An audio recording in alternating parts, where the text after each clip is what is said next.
Hindi lang ako nanguhuli ng sapsap. Oho. Kailangan maitama natin ang sistema.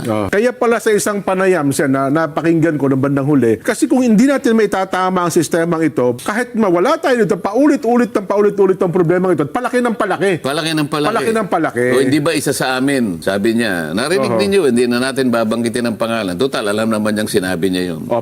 Siguro kung yung Napoles cases nauwi dun sa halip na absuelto kulong, baka hindi na nangyari itong mas malaking kurakot. Plunder yung mga kaso nun Nakakulong na nga pero na-absuelto, na-release ng korte, pinakawalan ng ating hudikatura. So ang dulo nito lahat naman hudikatura Tingnan mo nangyari. 10 billion lang panahon ni Napoles. 2013 ba yun? 2014? Mga ganun po.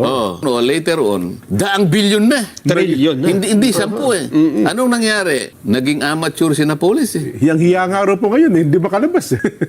Ito yung nangyari. Alam mo kung bakit? Yung sistema na natili, lalong naging masama ang sistema. Kinakailangan mapalitaw natin, sino ba yung mga proponent na yan? Bakit ba nagkaroon ng allocated? Ba't nagkaroon ng leadership? Ba't nagkaroon ng program? Pagkatapos may diferensya yung NEP at saka yung GAA. Alam mo ba kung ilang porsyento yung 1 trillion sa ating national budget? 15% ng ating national budget taba. Hindi kailangan. O bakit tayo nangungutang? Yan ang sinasabi kong palagi.